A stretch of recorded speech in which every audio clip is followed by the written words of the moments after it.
Uh, Hello, everyone. It's a pleasure being here today with you. Women in Charge. Very exciting title for our event today. And this title actually made me think to pose a question to begin with my talk. Who are the women we are speaking about today? Is there any particular image of women in the region we are thinking of? Is there any one priority issue for women in the region? Or do we have shared perspective, shared interests for women in the region? Answering yes to any or all of these questions is very problematic because it shows a perception of women as undifferentiated, homogeneous group. For decades, women in the region has been portrayed as passive victims, helpless and powerless.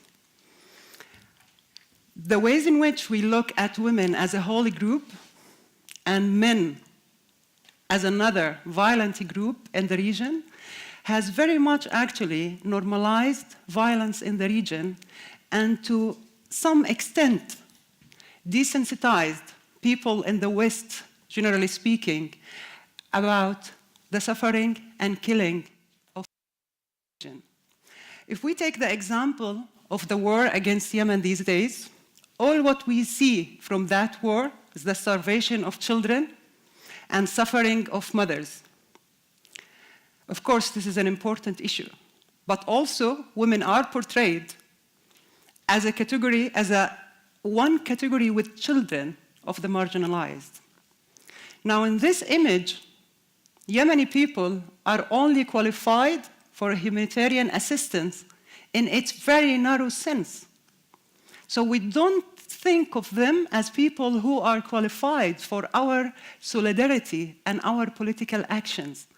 And that actually manifested in the ways in which there was and there has been lack of support to Yemen in general and the war against Yemen in general, although we see every day the killing and suffering of Yemeni people.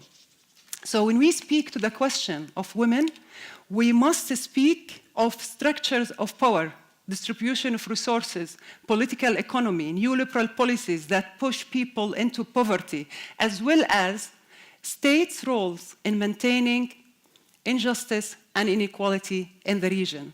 As it relates to states, from both my experience, 25 years experience in working in the region and my research, I have learned that gender norms and roles do not matter to states unless they serve their political interests. And I will give you an example from Jordan. The concept of guardianship over women, for instance, has been defended by the state of Jordan and its different institutions as inherently part of Jordanian culture.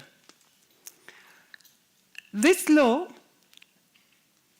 which is a provision of the Jordanian personal status law, entails that women's rights to education, women's rights to travel, and women's right to the choice of marriage are controlled by men. However, the ways in which a state enacts this concept in practice is very contradictory.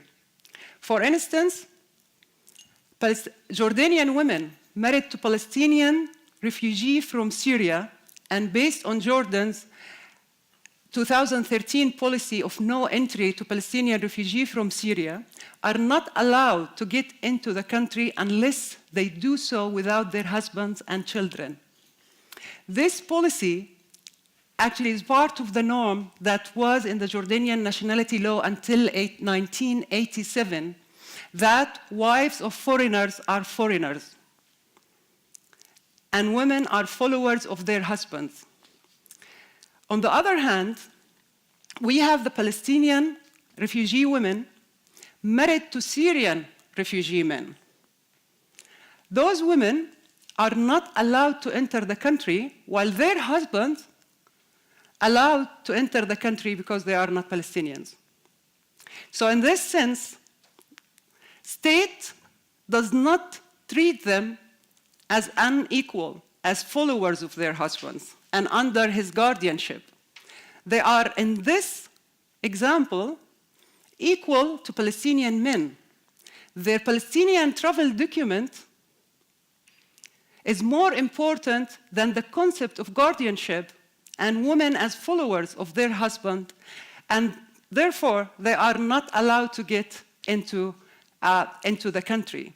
Therefore, this contradicts what the Jordan states all the time advocate for this concept of guardianship over women as part of Jordan's Islamic authentic culture. This also shows that gender norms discourses in the Arab region are very fragile, tenuous, and contestable. And we must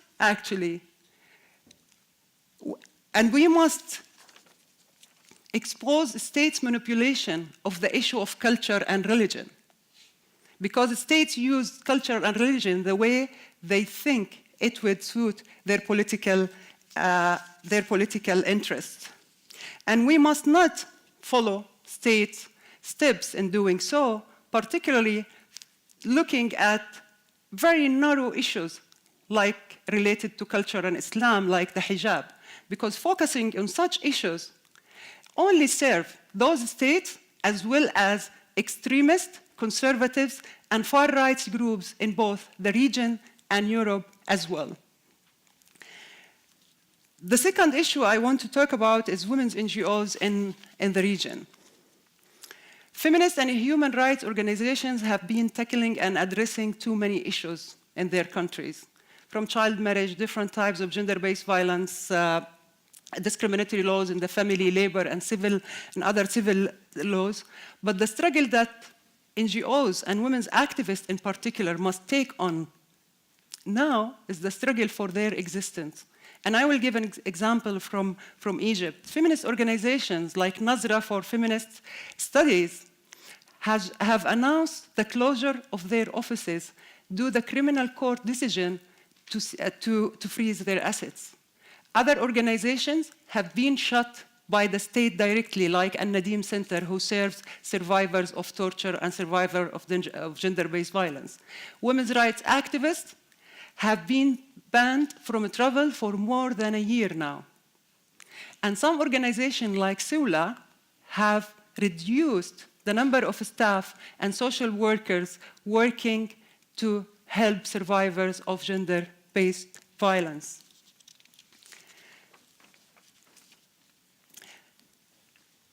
There has never been an all-out attack on civil society and activist lives, mobility, and freedom by the authoritarian states like now. And it necessitates a fierce and committed solidarity with women's rights groups and human rights groups in general in the region to mobilize efforts and challenge the restrictions on NGOs and on women activists in the region.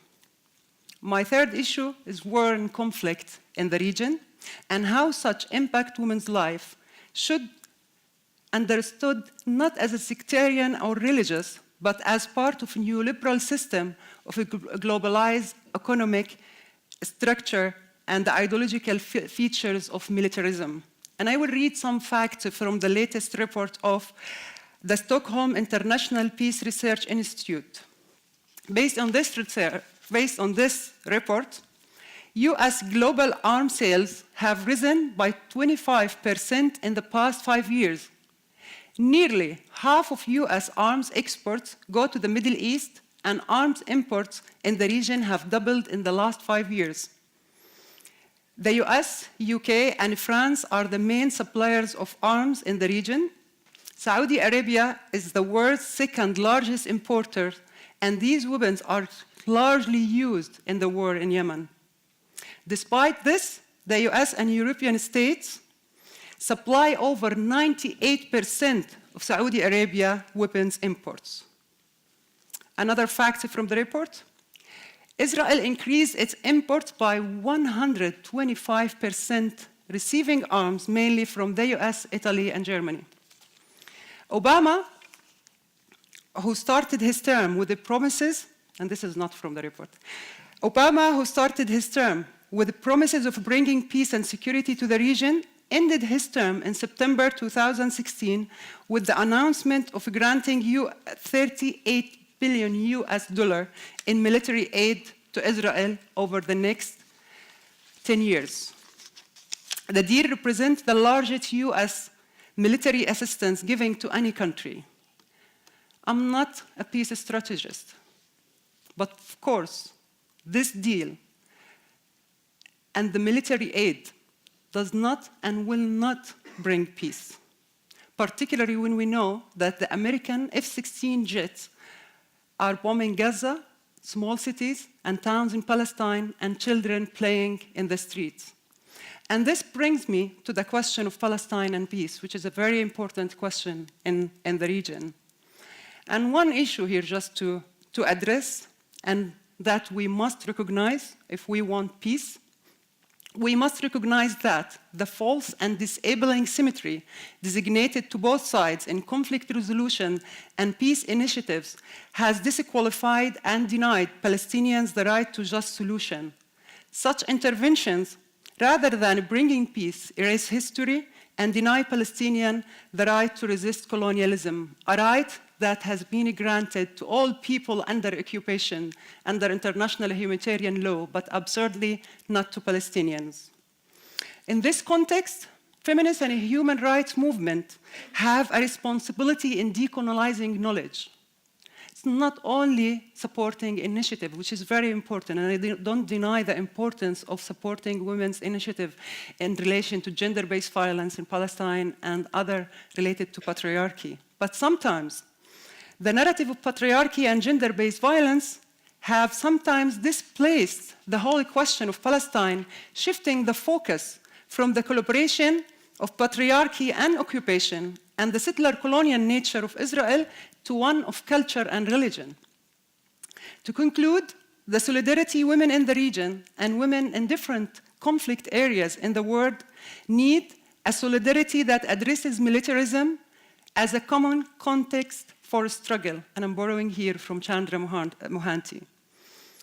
A solidarity that exposes and challenges the violent authoritarian nature of states and colonial legacies in the region, and globalized militarized systems, and most importantly, the relationship between the three, in maintaining corruption, fueling tensions and conflict in the region, and undermining peace initiative, justice, and democracy in the region. Thank you.